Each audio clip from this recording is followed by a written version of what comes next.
Ciência Exata! E aí galera, beleza? Professor Thomas aqui e hoje nós vamos para mais uma aula de ciências, isso mesmo, uma aula de ciências. E na aula de ciências de hoje a gente vai verificar algumas informações sobre circuito elétrico. Sim, circuito elétrico, muito interessante esse conteúdo. Circuito elétrico faz parte de um conteúdo físico que é basicamente a eletricidade. E uma curiosidade, antigamente os primeiros momentos da humanidade com eletricidade foi lá na Grécia Antiga, onde os gregos utilizaram uma espécie de resina retirada da árvore e começaram a tritar em pele de animais. Aí dessa época, eles viram que esse material chamado âmbar, ele adquiria uma propriedade de atração em pequenos corpos. É muito interessante isso. Aí daí então o estudo da eletricidade começou a se desenvolver. É muito interessante isso. Mas o nosso conteúdo de hoje é sobre circuito elétrico, que é uma parte do conteúdo de eletricidade. Antes da gente entender sobre circuito elétrico, a gente tem que entender o que é um circuito. Alguns exemplos de circuito, por exemplo, uma pista de atletismo, um autódromo, um kartódromo. Então, circuito é uma trajetória percorrida de um ponto ao outro, beleza? Independente do que percorre. No caso de uma pista de atletismo, quem percorre é o atleta. No autódromo, quem percorre o circuito é um carro. Num circuito elétrico, quem percorre o circuito é a eletricidade. E ele é responsável pelo funcionamento de muitos aparelhos no nosso dia a dia. Uma curiosidade aqui, dentro do celular nós temos uma placa de celular, uma placa-mãe de computador, que justamente ele faz toda essa parte de receber a energia elétrica e fazer o circuito elétrico para distribuir a eletricidade para cada peça, cada componente do aparelho. Então é muito interessante a gente ter essa noção. Circuito elétrico, então, é nada mais, nada menos do que uma trajetória que a eletricidade faz de um ponto ao outro. Um exemplo de circuito são testes que geralmente se fazem, muitos com supervisão de adulto, onde pega uma lâmpada e acende ela com um conjunto de pilhas. Essas pilhas são ordenadas, uma do ladinho da outra, aí pega essa lâmpada, a lâmpada tem 2 pontos nela. Então, o que faz com a supervisão de adulto? Pega um fio, junta em um ponto dessa lâmpada, junta nas pilhas, aí com outro fio, com outra ponta do outro fio, junta do outro lado das pilhas e depois une do outro ponto da lâmpada. Fazendo assim, a gente fecha esse circuito. Começa na lâmpada, passa pelas pilhas e volta para a lâmpada. No entanto, fechando esse circuito, a energia que está armazenada na pilha, ela sai da pilha, vai para o fio e acende a lâmpada. É justamente isso. Então, o circuito elétrico ele funciona dessa forma. No entanto, existem alguns componentes que são um pouco mais detalhados. Assim, a gente vai estar detalhando esses componentes. Mas antes, a gente precisa entender o conceito de circuito aberto e circuito fechado. No nosso exemplo, se a gente tiver uma lâmpada, um fio, uma pilha, aí coloca um interruptor, antes de levar o fio até a lâmpada novamente, para fechar o circuito, se esse interruptor estiver desligado, significa que a energia da pilha ele não consegue passar e chegar até a lâmpada. Assim, o circuito está aberto. Ele não consegue fechar o circuito, a energia não consegue sair da pilha e ir até a lâmpada. Ele não consegue fazer isso, porque o circuito está aberto, que o interruptor ali ele está servindo de uma barreira, ele não está deixando a energia continuar nesse circuito. Mas, se você fechar o interruptor, você vai estar fechando o circuito. Então, nesse exemplo da pilha, a energia sai dela e chega até a lâmpada passando pelo interruptor. Então, circuito aberto é quando há uma chave, um interruptor aberta que não permite que a energia chegue até o ponto final. E o circuito fechado é quando a energia sai de um ponto e chega até o ponto final, fechando todo o circuito. Tranquilo?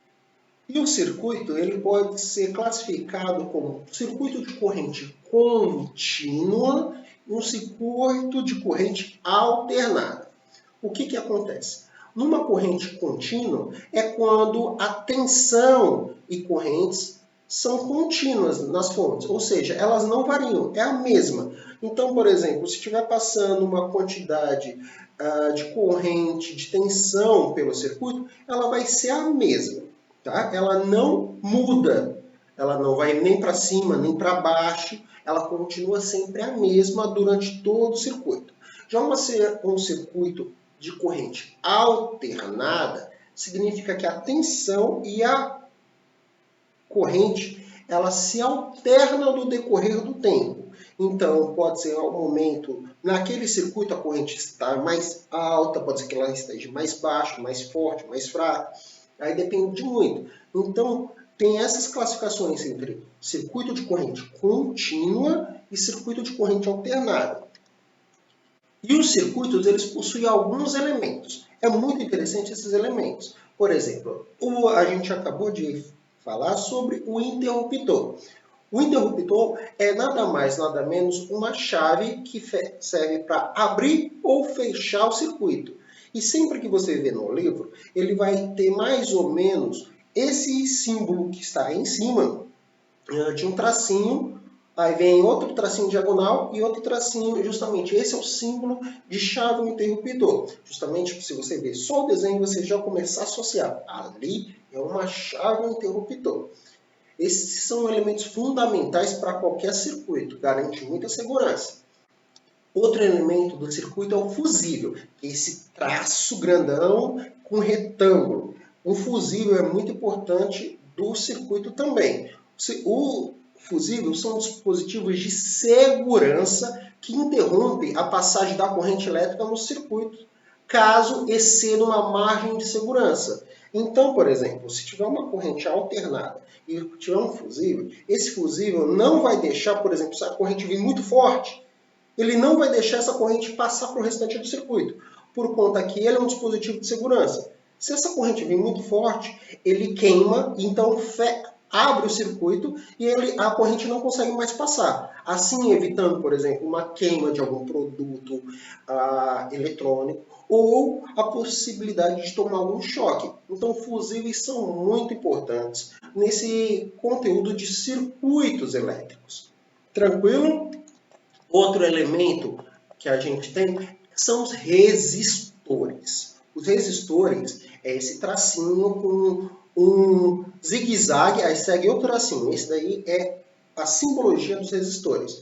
Os resistores são elementos que basicamente possuem a função de transformar a energia elétrica em energia térmica através do efeito Joule. Isso a limitar a corrente elétrica em um circuito.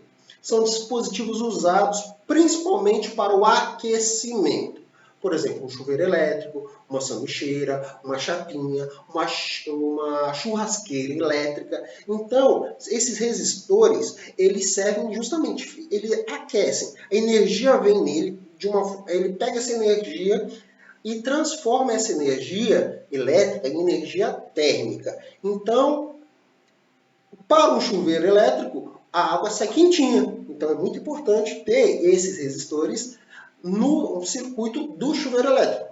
Alguns outros componentes não precisam desse tipo de elemento. Então, depende muito do aparelho eletrônico que você estiver tratando. Tranquilo? Próximo elemento são os capacitores. Os capacitores, também chamados de condensadores, possuem uma função de armazenar cargas elétricas e assim gerar eletrostática. Então, o capacitor tem essa função de armazenamento dessas cargas elétricas. Próximo elemento são os geradores. Os geradores são elementos responsáveis por transformar qualquer tipo de energia em energia elétrica. Então, por exemplo, se você tiver uma pilha, ali tem uma energia química e você pode transformar ela numa energia elétrica. Você tem, por exemplo, uma roda d'água. Uma roda d'água é um elemento que ele pega energia mecânica das águas e você pode converter ele para energia elétrica. São muitos tipos de geradores que você pode. Mas lembrando, geradores são elementos responsáveis por transformar outros tipos de energia. Pode ser a química, a mecânica, a térmica, vários outros tipos de energia. Eles servem para transformar esse tipo de energia para energia elétrica. O próximo tipo é os indutores. Os indutores é uma espécie de dispositivo elétrico com uma função principal de armazenar energia elétrica em forma de campos magnéticos. Beleza? E geralmente utiliza um material, que é o cobre, como fio indutor. Ele é construído em uma forma de bobina justamente por conta que assim fica melhor a forma dele armazenar essa energia. O indutor, então, já tem essa forma em espiral, muitas vezes feito de cobre. Os próximos elementos são os receptores. Os receptores possuem um símbolo muito parecido com os geradores, mas toma cuidado por conta que existe uma setinha apontando para o outro lado, certo? Os receptores têm essa característica dessa sua simbologia.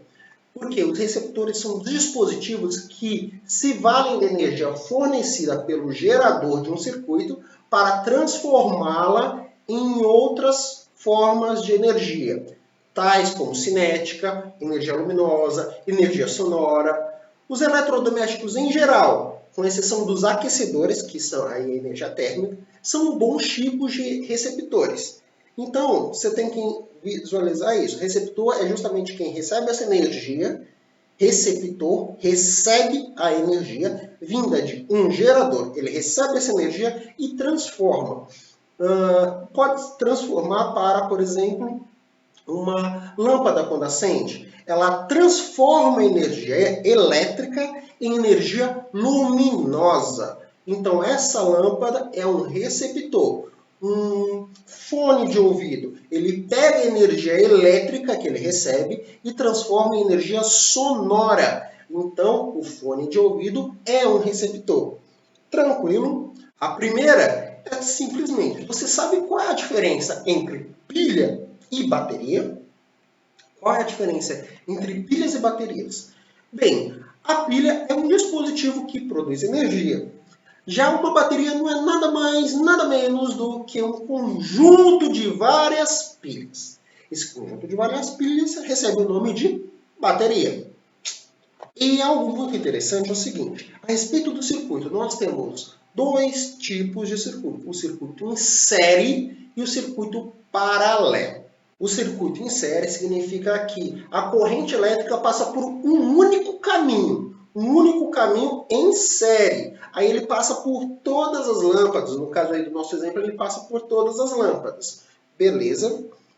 Já no circuito paralelo, o que acontece? Existem vários caminhos para serem acendidas, por exemplo, as lâmpadas. Nesse caso, a gente pode, se a gente desrosquear uma lâmpada fluorescente, a outra continua acesa. Depende muito do mecanismo, do aparelho que você estiver utilizando.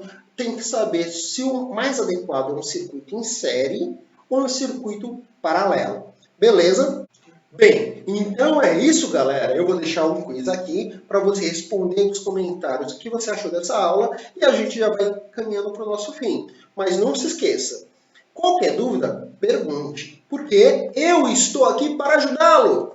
Pense exato e até mais. Tchau!